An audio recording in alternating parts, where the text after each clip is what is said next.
So I wanted to share something with everybody. I've been getting a lot of emails, people asking about how do they book a time for a tattoo, or what does it cost, or entry fee, or what's the rate for a tattoo, or what's the all the common questions that people ask, like reasonable to ask, if it was like a tattoo convention in sort of like mainstream capitalist economy.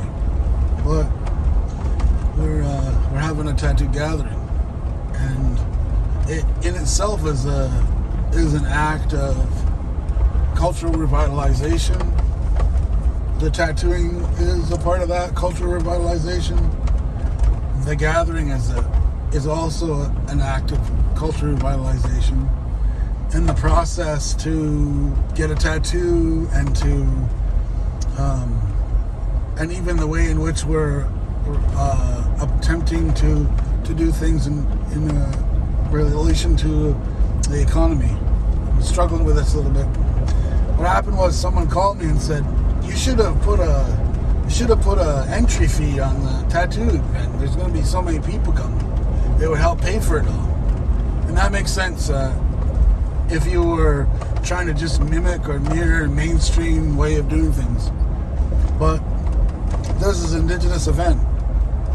There's no grant money, there's no Union Affairs money. In fact, I don't have anything to do with that. So we're following our custom in that we're hosting an event, gathering an event, and encouraging people to show their gratitude, because what we were taught in our teachings was our responsibility here as human beings, as Umgwahumwe, is to be thankful and to be grateful for everything that we get, that's here on earth and also amongst each other.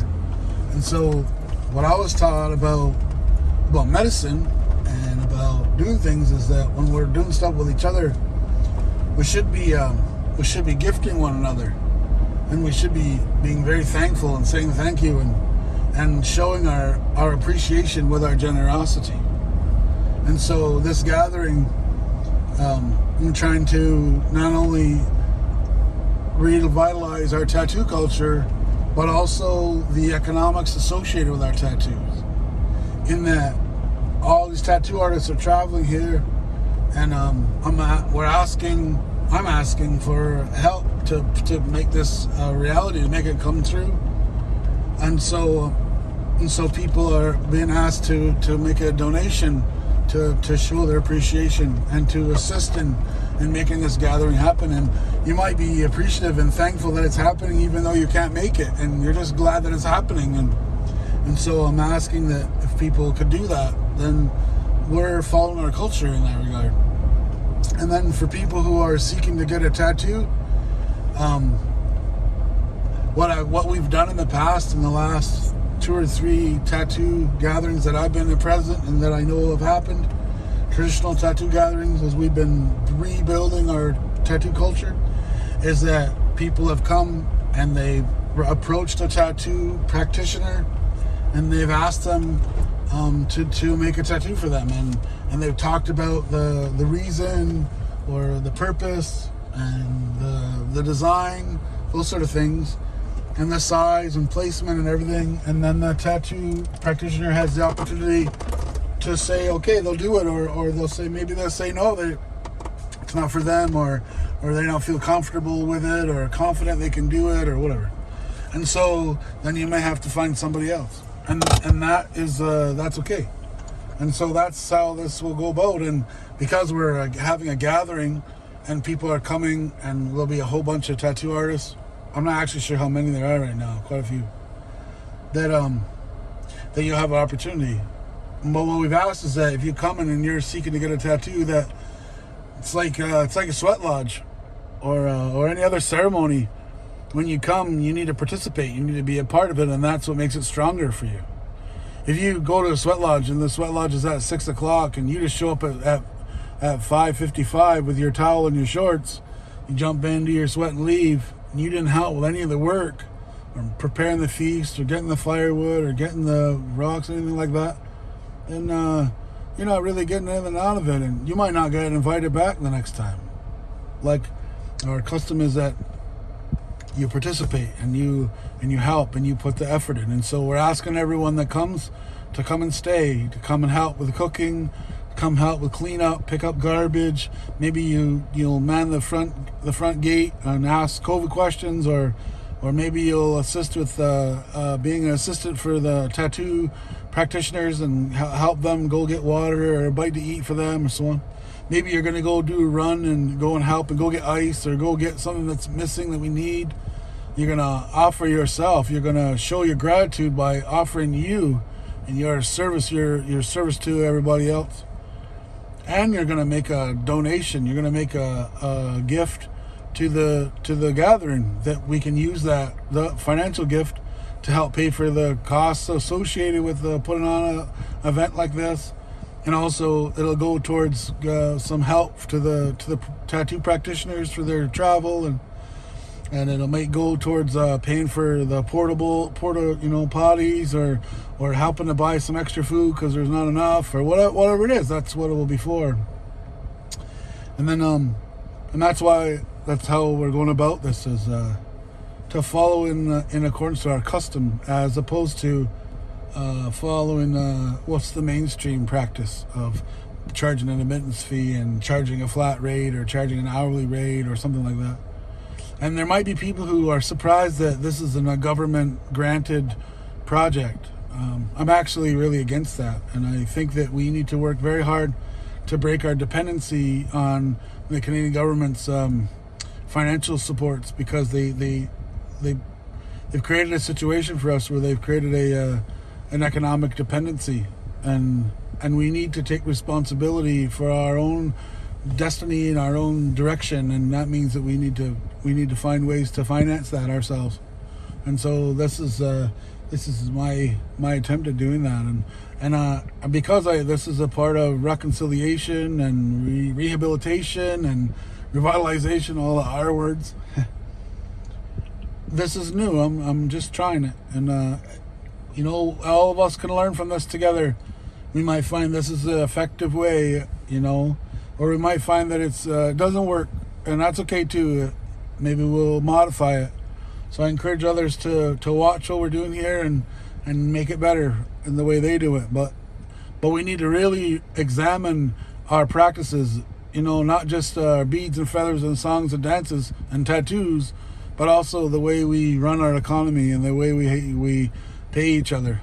And so I encourage you. What my elders told me was that when we pay for something that people have done for us, that we should pay them what it's worth to us. And so when it comes to something like this, when you're gonna tattoo, that you offer to that person, you consider all the effort and the spirit and the time and the love and the care that they put into that for you, and you should offer them something in return that's of that kind of value. And to think about it, you care about them in such a way to be concerned that you take care of their well-being, that they're able to go home and take care of their business and pay their bills and those sort of things. But also maybe it's a gift. Maybe you don't have money and you're gonna give them a gift, or you're gonna owe them your time, or those sort of things. Maybe in addition. So that's between you and that tattoo practitioner. And also between you and creation. You're the one that's got to live with that.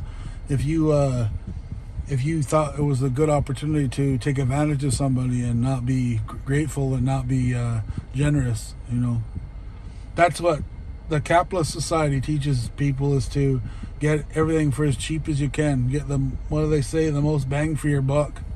And that's not my way of thinking. It's the opposite.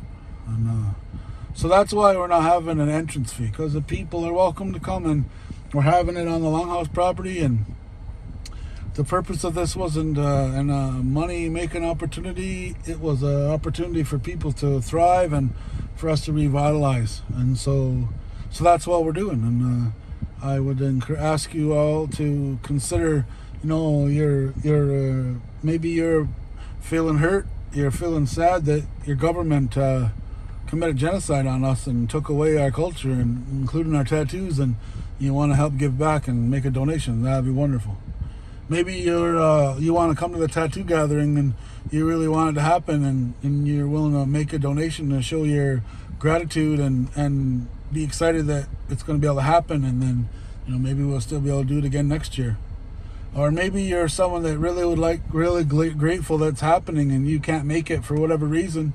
Maybe it's too far away or you got other commitments, but you would like to see it continue, and you can make a donation and assist us in making this thing really positive and good. So that's what we're doing, and that's the reason why we're doing it that way, and didn't charge an entrance fee and didn't charge maybe a tattoo rate or something like that. That's not the way we're going about this. And even the food, we just asked everybody, you come there, everybody, please make a donation. It's a potluck. We're going to potluck for 4 days. So you bring the food, bring eggs and bacon and fresh fruit, and bring, the stuff to make fry bread, and bring the stuff to make corn mush and corn soup and fish and wild meat. Whatever you bring, we'll cook it, we'll eat it, we'll do it together, and we'll share it amongst each other, and that'll show our gratitude and it'll show our thankfulness for one another, and we'll be thankful and we'll be helpful, So a few people ask me, what's the budget for food? What's the budget for this? It's all what we're going to gather together. That's what I seen growing up. When I was growing up in the longhouse, they'd have a meeting and we'd have a dinner and we'd have a feast, and people brought food. They brought something when they came with them, enough to feed their party that they would share, and everybody would bring a different dish, and the result was that there was enough food for everybody. There was always extra, actually. And they'd always pass the hat around. They'd pass the hat around, and everyone would put a donation in that hat, and that would be what they would gather together, the finances to whatever it was they were doing. And so this is a modern day pass the hat, what I seen growing up. And they didn't charge at the door, or there wasn't we don't have a membership fee for being a Ungahuma, We're not like different culture has a different way. That's our way. So a lot of people were asking me, so I thought, well, we'll make a little video and say it. So that's the best I can describe it for now. So I hope that I get to see you all, and I hope we get a chance to see one another and talk and sing and dance and eat and laugh, and maybe you get a tattoo. I don't know. And if there's anybody that wants to make a donation to pay for a couple flights, there's a couple of tattoo artists that wish to come, but they couldn't afford to make the trip, and they didn't have enough resources to pay their tickets, and I'd like to bring them. So if someone was willing to maybe put up air miles, or put up the money for a couple of tickets. There was one lady, she's about $1,000 flight to come, and I would love to bring her. Anyways, I'll see you all soon. And don't forget, there's a concert. It's a benefit concert, but it's also a thank you for all the artists that came. And if you can't make it to the concert, you can still buy a live stream ticket, and you can download it, or you can watch it live at home, and you can have a little party with your friends, and you can enjoy the music. That's my thank you to all of you. So that's it. Have a good one. Anna.